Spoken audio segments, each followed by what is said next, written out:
my YouTube channel. So today we're going to be talking about whether you need a master's degree to become a clinical psychologist.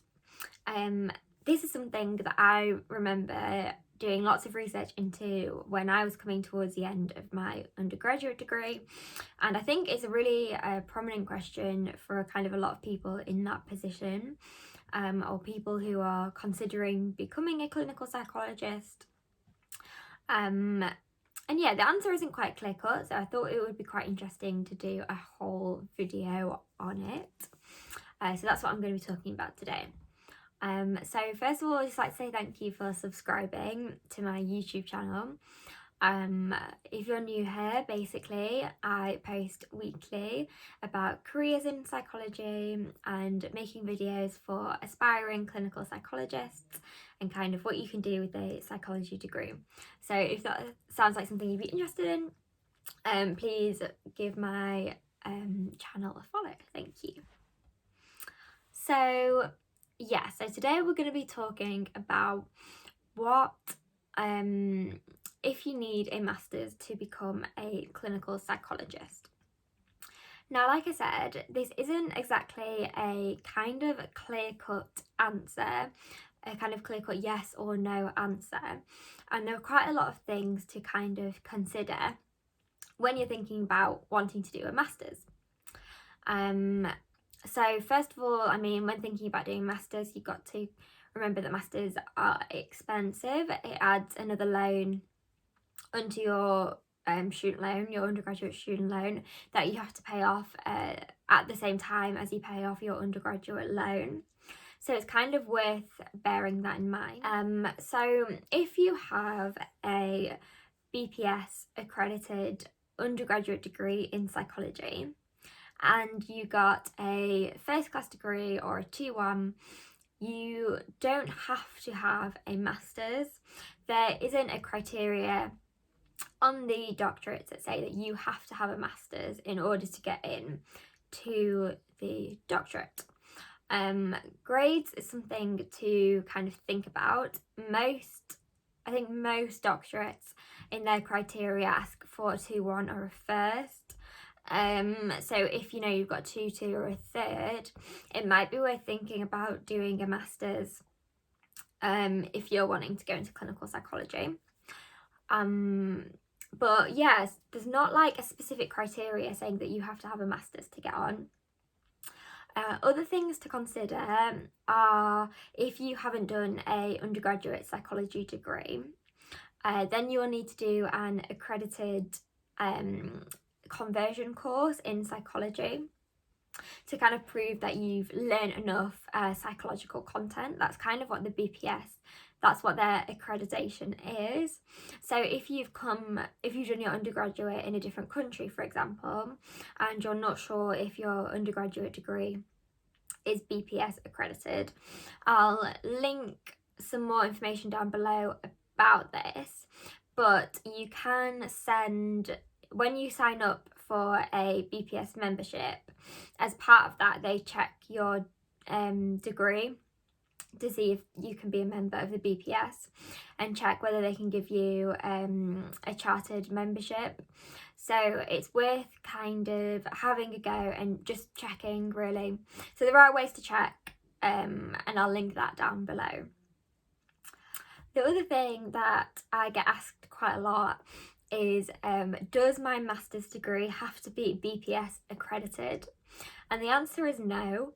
So if you've got the accreditation at undergraduate level, your master's doesn't have to be BPS accredited. And that's, like I said, you've got the BPS accreditation at undergraduate. So if you don't, that's something that you would have to look for. So I actually did a master's in clinical psychology at Nottingham-Trent University, which is where I did my undergraduate degree. And I found, and even though, I'd done my degree in psychology and I didn't have to do a master's, it's not, like I said, it's not a requirement to get onto the doctorate. I personally got a lot of knowledge and information from my masters that I don't think that I would be in such a good position now moving forward if I hadn't have done that master's, if that makes sense. So kind of, while it's not a necessity, you don't have to have a master's to get onto the doctorate, they are useful in a lot of ways. And especially for me, kind of starting out, I kind of knew that I wanted to go into clinical psychology, but perhaps I wasn't 100% sure.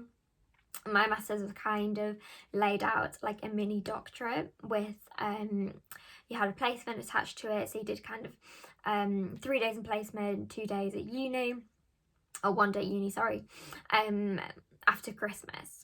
And this is kind of a similar layout to the doctorate, which is really, really helpful for me to kind of get an understanding of what the doctorate process is actually going to be like. And, you know, to check that that is what you want to do. I think, you know, doing a master's is quite a good way to check that you still want to be a clinical psychologist.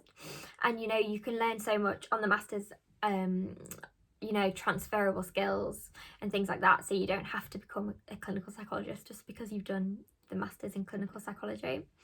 And actually it can be really useful to get an understanding of what the doctorate would actually be like and whether that is something that you actually want to do or not.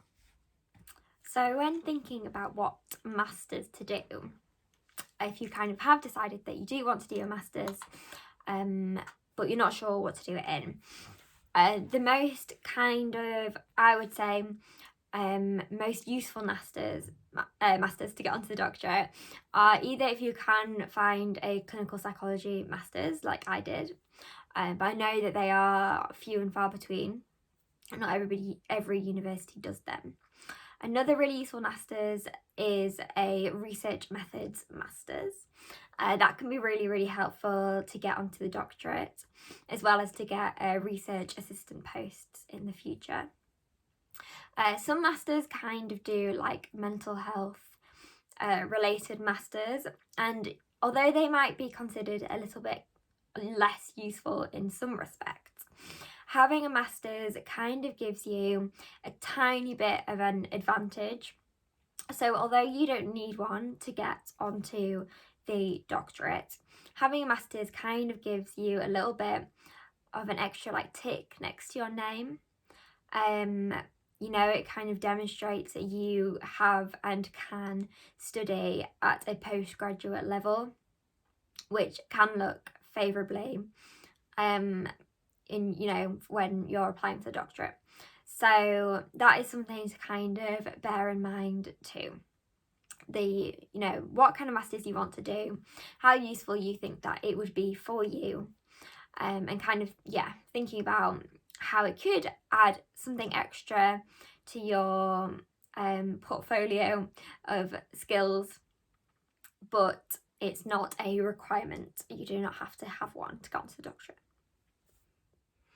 As well, the masters that I did, the interview process was very similar to the master's interview process, was very similar to the doctorate interview process as well, and like assistant psychologist interview processes where you kind of do like a group interview and then a one-on-one interview. And that was something that I hadn't had experience of before. I did my master's straight after doing my undergraduate degree. I know a lot of people take like a couple of years out maybe to do some work and then choose to do a master's later on. But I did it straight after my undergraduate degree. And kind of by doing that, you know, I didn't have that much experience in terms of working for assistant psychologist positions or anything like that, or even putting in applications and interviewing, which is basically kind of like a job in itself. So because of that, I found that process really, really useful. And I think if you are in a similar position to me where, you know, you had just finished your undergraduate degree and you're wanting to do a master's, I personally think that is a really useful thing to do. I, like I said, learned so much on that master's in terms of what the doctorate might look like, in terms of what kind of assessments that I would be doing on the doctorate. It gave me such a wider knowledge of clinical psychology and the politics and kind of thinking about formulation. Like, I think a formulation is quite a big question in a lot of people's minds, like, going into clinical psychology. And honestly, when I got onto the doctorate, I got onto the masters, I had never even heard of formulation or anything like that, just because, you know, I didn't have that experience. I hadn't worked in the NHS, and I think, you know, for a lot of people that maybe have worked for quite a long time and are thinking, do I do a master's or do I just go for the doctorate?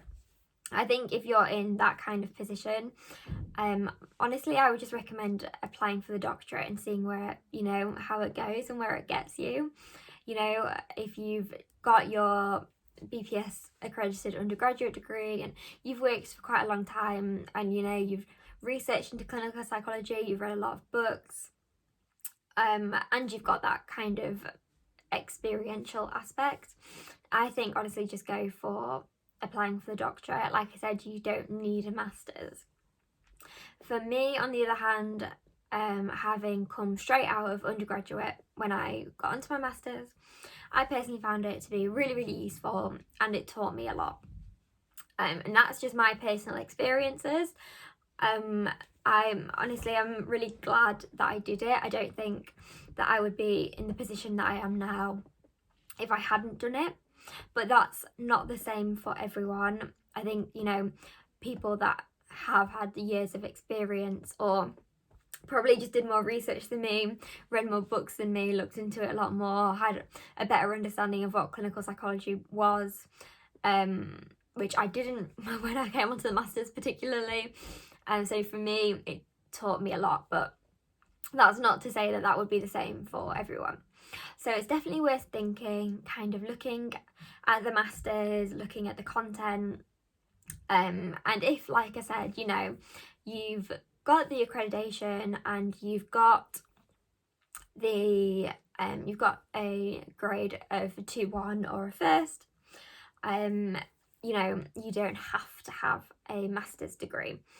But if you do go for a master's degree, that master's degree doesn't have to be accredited. So I hope that that kind of makes sense. I could kind of do another video talking about my experiences on my master's course, if that would be helpful for some people. But I hope that that's kind of cleared up a little bit about, you know, do you need a master's to become a clinical psychologist or not? Because yeah, it's not exactly a straightforward answer. So I hope this has kind of helped answer some of that questions, and helped maybe make your mind up about whether you would like to do a master's or not. So thank you for watching, and I'll see you next week. Bye.